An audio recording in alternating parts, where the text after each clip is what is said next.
dalla bandierina la Juventus, palla che passa, incredibile palla, poi in rete, Cristiano Ronaldo, la prima volta in Italia di CR7, tutto lo stadium in piedi. Arriva Emre Can, attenzione Dybala, lo scatto di Ronaldo dall'altra parte, Emre Can cerca Ronaldo che può far doppietta, Ronaldo ha fatto doppietta, 2-0 per la Juve, 2 in un colpo solo per Cristiano Ronaldo. Ciao à tutti, bienvenue dans le podcast Style Juve, votre rendez-vous hebdomadaire avec l'actualité de la Juventus. Aujourd'hui, l'épisode numéro 11. 11, ça fait 1 plus 1, ça fait 2. 2 comme le nombre de buts de Ronaldo aujourd'hui, et puis 2 comme le nombre d'intervenants, puisque je serai accompagné uniquement par Calo aujourd'hui. Salut Calo. Salut Chio, salut. Et donc aujourd'hui, on va parler de la victoire de la Juve contre Sassuolo, victoire 2-1, et donc le premier doublé en Italie de Cristiano Ronaldo. Ça y est, il s'est enfin débloqué, Cristiano Ronaldo, Calo. C'est incroyable, hein. Son fils aurait pu mettre le même but, le premier, mais c'était un truc, c'est un déblocage psychologique, ça va lui faire beaucoup de bien pour la suite. De toi à moi, pour moi, même s'il marque 0 but en Serie A, à condition qu'il en mette des très importants en Coupe des Champions, je serais déjà très content. Mais bon, lui, apparemment, c'était très important pour lui, hein. Quand il a marqué, là, t'as vu son visage de guerrier, avec le poing serré, là, les émotions dans les yeux. Et le deuxième était toute beauté, en tout cas, le deuxième but du pied gauche, comme ça, dans le petit angle. Ça a l'air de rien, comme ça, mais techniquement, c'est pas facile, surtout quand t'es en pleine course. Voilà, mais on va quand même avouer qu'il en a raté 2 ou 3. On aurait pu en mettre 4 dans ce match. Mais justement, c'est la rage qu'il a eue, parce qu'il est passé tout près d'un triplé à un moment, même à 2 reprises, et c'est vrai qu'il avait toujours cette rage en lui quand même, et cette envie, malgré un doublé, de continuer et de marquer encore plus. C'est une mentalité évidemment qu'il a toujours eu et qu'on lui connaît très bien, mais c'est juste voilà, super de le voir déjà dans cet état d'esprit. Et puis oui, comme tu l'as dit, évidemment, c'est les buts en Ligue des Champions qu'on va surtout attendre de lui, mais ça aurait fait tâche quand même de pas le voir marquer en Serie A pendant plusieurs semaines. Oui, non, mais c'est sûr. Hein. Oui, on sent, enfin, ce mec à 33 ans, il a la fin d'un jeune premier, et ça, c'est la marque des grands champions. Hein. C'est un truc de fou, quoi. Enfin, c'est admirable. Franchement, c'est admirable. Bon, on a senti quand même sur le match global une petite progression, je trouve, par rapport au match précédent. On a joué un petit peu différemment quand même par rapport à Cristiano Ronaldo. On n'a pas fait que essayer de mettre des centres sur lui, des longs ballons. C'était un petit peu mieux construit. Et puis le but, finalement, il arrivait assez naturellement sur un corner dévié. Il était là pour le reprendre. Et puis pareil sur le contre, il prend la profondeur, il est bien servi. Finalement, il y a pas de quoi forcer tant que ça avec Ronaldo.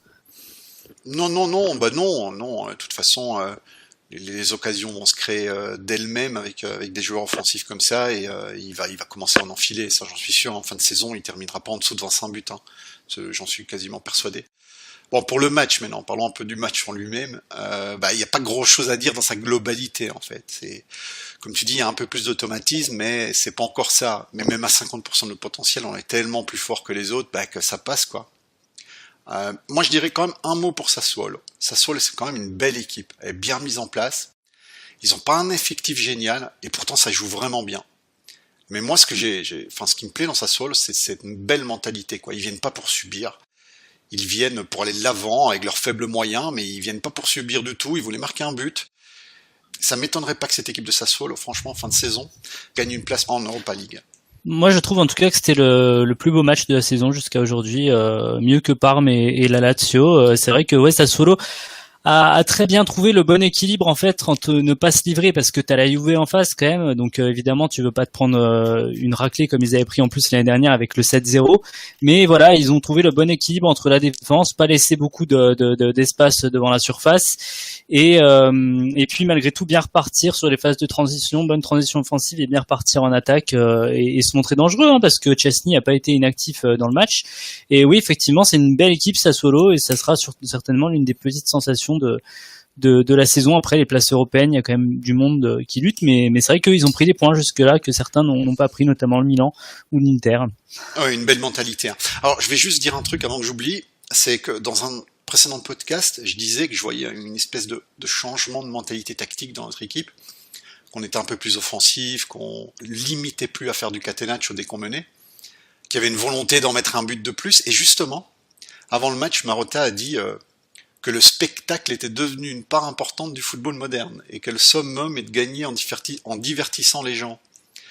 Et franchement, tout ça, ça confirme mon impression. À mon avis, on a pris Allegri dans un petit bureau au sous-sol, on l'a attaché sur une chaise pour lui faire comprendre que pour vendre des maillots, il faut divertir les gens. Alors niveau automatisme, comme on l'a déjà dit, c'est pas encore ça, mais la volonté y est, et ça, je trouve ça cool. Là, il y a évidemment ce fait qu'avec Cristiano Ronaldo, il y a une part de public considérable qui va être amené à regarder la Juve et il faut surtout pas les ennuyer, ces gens-là, justement, il faut les divertir. Donc oui, il y a certainement eu des consignes maintenant à Allegri dans le feu de l'action, on va dire, s'il doit faire un choix entre gagner le match à l'arrache ou favoriser le spectacle, il retombera dans ses vieux travers entre guillemets, même si Ah bah oui, mais ça on va pas le transformer non plus, c'est sûr, mais franchement, je vois vraiment un changement de mentalité. Hein. Bah, c'est pas le jour et la nuit, mais il y a un changement, c'est sûr et certain. Alors ce changement de mentalité se manifeste peut-être justement avec le fait que Dybala était titulaire. Donc retour finalement dans le 11 pour la première fois depuis le premier match contre le Chievo. Qu'est-ce que tu as pensé de la prestation de Dybala ? Moyenne. On tapait sur Allegri pour pas le faire jouer et vu son état de forme, en tout cas son impact sur le match, bah c'est pas une mauvaise chose de pas le faire jouer. Je sais pas ce qui se passe. J'espère que c'est quelque chose de temporaire. C'est un petit bas de début de saison par rapport à un été un peu trop festif. Mais j'espère qu'il n'y a pas une évolution à l'envers. J'espère qu'il y a pas que ce joueur ne fait pas. Enfin, voilà quoi, il devient de moins en moins bon. Je ne trouve plus le mot, mais non, pour moi, Dybala n'a pas été top hier. Moi, je lui donne un 5,5 maximum. Ah, je te trouve un peu sévère parce que j'ai trouvé quand même beaucoup mieux que le premier match contre le Chievo où il n'arrivait pas du tout à trouver sa place. On voit qu'il est encore dans une phase de toute façon où il doit justement adapter son jeu encore à l'arrivée de Ronaldo et au changement de l'attaque justement. Donc là, il était un petit peu plus, on va dire, meneur de jeu. Et sur la première heure de jeu, il était pas mal. Il était d'une très grande justesse technique. Et après, il manque juste peut-être un petit peu d'automatisme justement avec Mandzukic et Ronaldo. Mais il y a eu du mieux. Et après, voilà, il est rentré des États-Unis à peine 72 heures avant le match. Donc il y avait peut-être un peu de décalage horaire, tout ça aussi qui a fait que physiquement il n'était pas au top. Mais j'ai trouvé qu'il y avait quand même une petite progression. Et par contre, le point dommage, c'est qu'effectivement, quand Douglas Costa est entré, il s'est un peu éteint. Mais moi, je trouve que c'est encourageant en fait par rapport à Dybala. On en a tellement parlé depuis le début de la saison. Il y a une progression et je pense que ça va aller à partir de maintenant que mieux en fait. Oui, une progression et on a. Comme je l'avais dit dans un précédent podcast, ils ne sont pas entraînés beaucoup ensemble. Ronaldo, Dybala, tout ça, c'est quelques jours d'entraînement, quelques semaines maximum. Il faut le temps qu'ils trouvent leur marque, c'est sûr. Mais non, pour moi, il n'est pas encore, c'est pas encore le Dybala qu'on connaît, quoi. Voilà, c'est simplement ça qui est un mieux par rapport à un match précédent, peut-être. Mais il est encore loin de ce qu'on demande de lui. Sinon, en parlant de bons joueurs, enfin de joueurs qui ont eu de l'impact, pour moi, franchement, c'est encore une fois, c'est Cancelo, quoi. Alors moi j'avoue, on part en résumé de match, je l'ai pas suivi l'année dernière. Je suis Juventine, je veux pas me mettre à suivre le cirque interiste, mais s'il était aussi fort qu'il l'est maintenant, c'est vraiment une faute professionnelle de l'entraîneur du Portugal de pas l'avoir pris au mondial. Hein. Ce mec est juste monstrueux. Alors défensivement, c'est pas Chiellini, hein, c'est sûr. Moi, je garde ce doute justement parce qu'il a été monstrueux d'un point de vue offensif et il a pas été très sollicité sur son couloir droit. Oui, mais justement, défensivement, c'est pas Chiellini, mais ce qu'il apporte offensivement est tellement énorme. Ce mec à droite, il est systématiquement au départ de nos actions. Et niveau activité, regarde bien son activité. Je veux dire, il a pas la gueule d'un marathonien du bled pour rien, le mec. Il est partout. C'est un Khedira inversé. Alors, non, mais j'ai rien à dire. Alors, enfin, défensivement, oui, pour nous, c'est important. On sent clairement que c'est pas sa qualité première, mais malgré ça, il y a quand même un gros progrès depuis le premier match. Hein. Ah mais c'est sûr, c'est beaucoup mieux, voilà, mais sa prestation offensive est d'une grande qualité.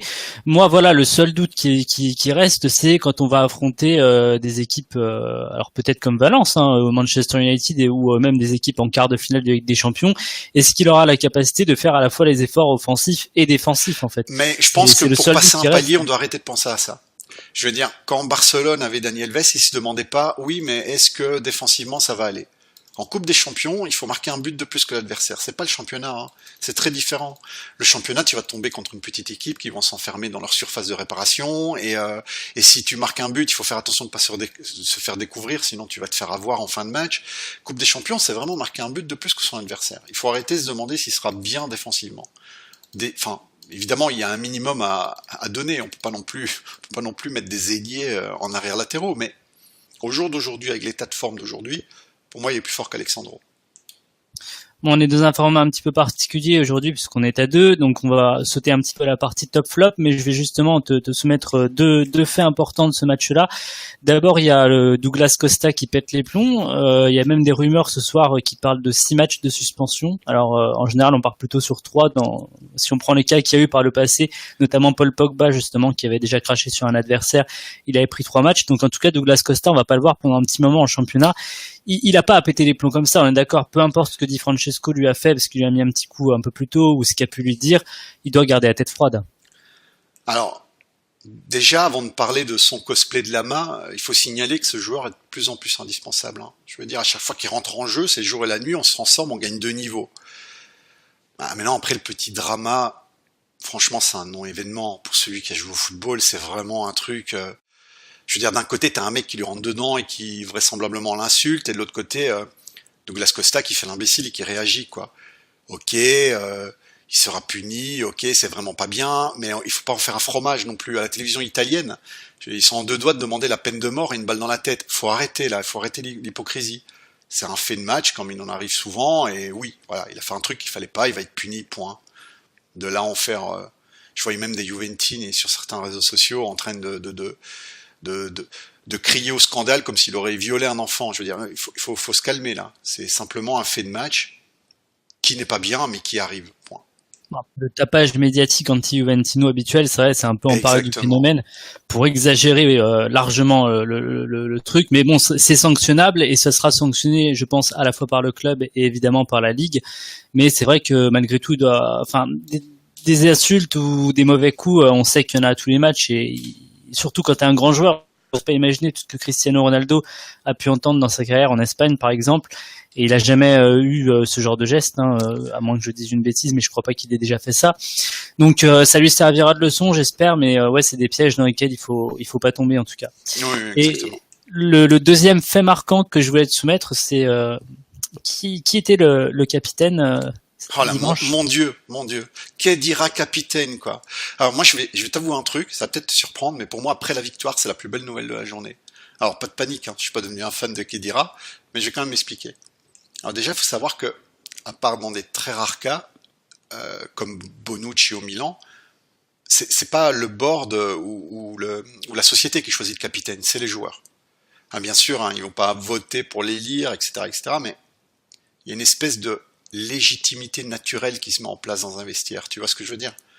Et là, malgré le fait que ça soit le plus capé à la Juve, c'est pas Bonucci qui a pris le brassard. Le vestiaire ne lui reconnaît plus cette légitimité. Et ça, outre le fait que c'est très bien pour sa gueule, ça donne un petit côté humain au foot d'aujourd'hui, tu vois, qui est de plus en plus encadré et aseptisé. Là, c'est le vestiaire qui compte, c'est les rapports humains, c'est la transpiration, c'est l'esprit de groupe, et ça, je trouve ça très bien. Le vestiaire a choisi Khedira, pas Bonucci, et c'est bien. Moi, ce qui me gêne un petit peu quand même, c'est alors évidemment, c'était hors de question de voir Bonucci capitaine après ça, mais c'est quand même la consécration pour Khedira qui en une semaine du coup a une prolongation plus le brassard de capitaine et on va dire que le départ de Marchisio était un petit peu dur à encaisser et là c'est vraiment le pied de nez ultime, c'est-à-dire que Khedira, bon d'accord, il a une longévité, peut-être que dans le vestiaire il a une aura, mais les efforts sur le terrain qu'il a montré sur les 3 premières journées étaient vraiment pas à la hauteur de ce qu'on attend aujourd'hui d'un milieu titulaire de la Juventus. Et quelque part, moi, j'aurais largement préféré voir un mec comme Mario Mandzukic titulaire parce que lui, il correspond beaucoup plus à l'esprit de guerrier juventino que Sami Khedira qui, a plutôt enlevé les pantoufles sur son match-là. Il était un petit peu plus actif, mais c'était encore pas la folie, quoi. Donc c'est vrai que ouais, si j'en reviens un petit peu à Marchisio, il vient de partir, c'était l'héritier un peu de Buffon avec Chiellini, et là on passe directement à Khedira titulaire, ça m'a fait un choc quand même. Oui, et moi quand je disais que j'étais content qu'il dira capitaine, en fait je suis content que c'est pas Bonucci qui a eu le capitana, quoi. C'est ça le fait. Après, pour Mandzukic capitaine, il me donne l'impression, tu vois, d'être un guerrier silencieux, d'être un peu un taiseux dans le vestiaire. Et tu peux pas donner le capitana à un taiseux. Même si sur le terrain c'est un combattant, il y a pas de problème là-dessus, personne ne le nie. Mais je sais pas son comportement dans le vestiaire.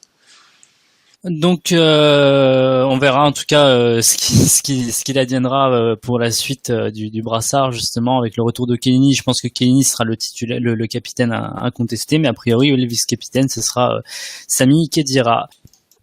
Bonucci donc qui n'était pas capitaine et tu t'en es réjoui, mais par contre qui est impliqué une nouvelle fois sur un but encaissé. C'est pas la première fois cette saison, c'est déjà arrivé au Chievo et puis de mémoire contre Parme aussi. Ça t'a pas plu ça, non? Alors Bonucci, encore et encore, hein, comme contre Parme et Chievo, il tient mal son homme, se trouve, tête et but, voilà. Et c'est pas un hasard que ça tombe toujours sur lui. Hein. Depuis début de la saison, je vois systématiquement l'attaquant adverse le pointer. En Italie, maintenant c'est connu, tout le monde le sait, si on a une faille défensive, c'est lui. Alors, à chaque fois qu'on parle de Bonucci, on se sent obligé de parler de sa relance. Oui, c'est sûr, il a une énorme capacité de relance, c'est indiscutable. Mais défensivement, il est juste médiocre. Et le mec est vicieux, parce que le truc pour berner tout le monde, c'est qu'il est excellent dans l'anticipation, tu vois, il cut souvent les passes adverses. Donc tu vois, ça fait illusion, s'il passe pour un grand défenseur, aux yeux de certains fans, tranche de jambon sur les yeux. Mais au marquage, il est juste nul. Ce mec, pour tenir son homme, moi je t'assure, j'exagère pas, il y a des meilleurs joueurs en 3e division. C'est typiquement un joueur qui va te faire gagner un match sur un but ou sur une relance, et le lendemain, il va te le faire perdre à lui tout seul sur une bourde. Ça me fait penser un peu, tu vois, à un joueur de Patsai Inter, son club de cœur, entre guillemets. C'est comme Andanovic ou Recoba, pour ceux qui s'en souviennent. Des joueurs très bons, excellents dans certains domaines, mais honteusement mauvais sur d'autres, quoi. Et ça te fait perdre des matchs. Pour moi, en Champions League, ce mec est dangereux. Son manque de concentration sur 90 minutes me fait peur. Et lorsque je dis ça, je te signale que ça a zéro rapport avec le drama de cet été. Hein. C'est pas de la rancune ou quoi que ce soit. C'est simplement une analyse. Ce mec ne sait pas tenir un homme, et c'est gravissime à ce niveau-là. Voilà. Il est globalement épargné, je trouve, par la critique finalement, parce que la Juve gagne, hein, donc on n'en parle pas trop, mais c'est vrai que s'il fait ce genre d'erreur en Ligue des Champions et que la Juve perd, là, je pense que ça va lui tomber droit sur le nez. Et c'est vrai que j'ai envie de dire, il y a eu vraiment une différence quand même entre le Bonucci de la première partie de saison l'année dernière et celui de l'après Gattuso. Donc j'ose croire qu'il monte encore en puissance, mais ouais, là, va falloir qu'il se réveille et qu'il repense, parce que effectivement, ça va pas être possible toute la saison de lâcher des joueurs comme ça dans des positions qui sont extrêmement favorables pour marquer, parce que là encore, Chesney peut pas faire grand-chose sur le but de Babacar. Oui, voilà. Et puis s'il faut 6 mois pour de chauffe en début de saison, ça va poser problème. Hein. Ça va pas être possible. Ouais, Bonucci qui sera très certainement titulaire en Ligue des Champions. C'est la Ligue des Champions qui reprend cette semaine avec le FC Valence en premier déplacement, donc. Pour parler donc de ce premier déplacement en Ligue des Champions du côté de Valence, on accueille un spécialiste, Chris, qui est le président du club français des supporters de Valence et que vous pouvez retrouver sur la page Twitter @valencecf_fr. Chris, salut à toi et merci de nous rejoindre. Merci à vous pour l'invitation et bonsoir. Avant de parler de ce match de Ligue des Champions, il y a quelques instants avec Calo, on parlait de la prestation de Joao Cancelo qui a été excellente. Comment on a perçu son départ du côté de Valence cet été? Bon, il avait déjà été prêté à l'Inter, mais est-ce qu'il y aurait des gens à Valence qui auraient aimé le garder? Que financièrement le club voulait le vendre. Après, parmi les supporters, c'est vrai qu'on était un peu déçus parce que derrière on n'a pas vraiment d'arrière droit qui est le niveau Ligue des Champions et qui puisse nous permettre d'espérer quelque chose au moins à ce poste-là, quoi. Est-ce que vous êtes surpris de le voir réussir aussi bien à la Juve? Ça a été un petit peu difficile sur le premier match, mais depuis il s'est très bien repris. C'est une surprise pour vous, ou vous aviez quand même conscience de son niveau? Bah, personnellement, pour moi, et je pense que pour la majorité des gens, c'est pas du tout une surprise parce que déjà, lors de son passage à Valence, c'était un joueur qui était très très apprécié des supporters, qui se donnait toujours à fond. Et c'est vrai que c'est un joueur précieux parce qu'il se bat énormément sur le terrain et c'est un joueur qui apporte beaucoup dans chaque équipe où il peut passer. Et c'est vrai que il fait un très très bon début de championnat à la Juve. Alors si on en revient du coup à la Ligue des Champions, comment les supporters valenciens ont réagi en voyant la Juve arriver dans le groupe? On sait que la Juve est souvent tombée contre le FC Séville par le passé dans la phase de groupe et qu'elle a eu des résultats divers. Hein. Il y a eu des matchs nuls, des défaites et puis même des victoires. Du coup, côté Valencien, on se dit qu'elle est prenable cette Juve ou que c'est vraiment le pire cauchemar En fait, en voyant le tirage au sort, on s'est tout de suite dit que la Juve serait le plus fort du groupe sans conteste. On s'est dit clairement Manchester c'est plus le Manchester d'il y a quelques années et les Young Boys de Berne, sans vouloir leur manquer de respect, c'est pour moi l'équipe la plus faible de ce groupe-là. Donc je vois bien la Juve finir première et j'espère que Valence finira deuxième en tout cas.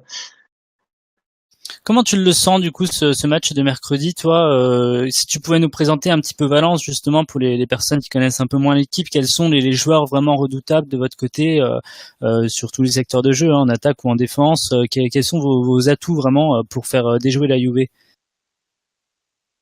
On a un peu peur, à vrai dire, de ce match de Ligue des Champions, en sachant que la Juve fait un bon début de championnat et que nous, de notre côté, on fait un très très mauvais début de championnat. Donc voilà, on n'est pas dans un climat de confiance absolue.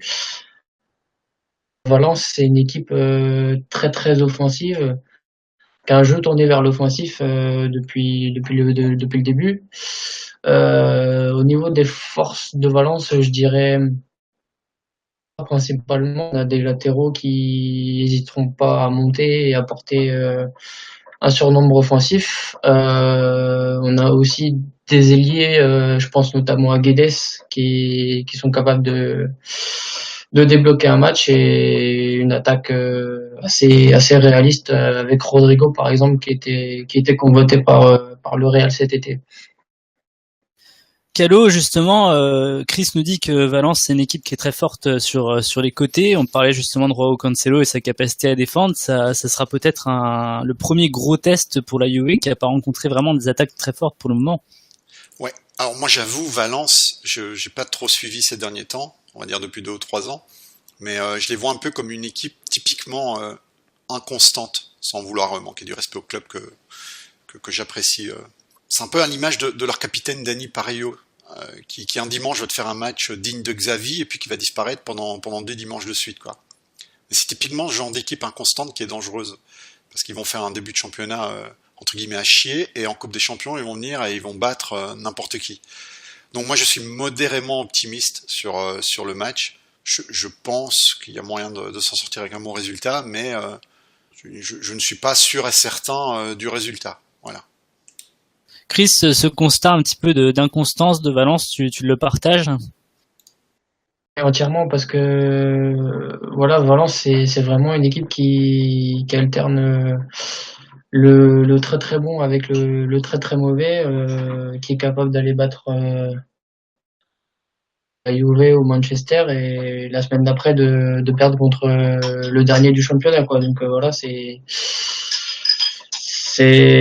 une affiche motivante pour les supporters, mais c'est aussi un vrai premier test pour savoir si notre saison en Ligue des Champions va être une réussite ou un cauchemar. C'est un peu l'Inter espagnol.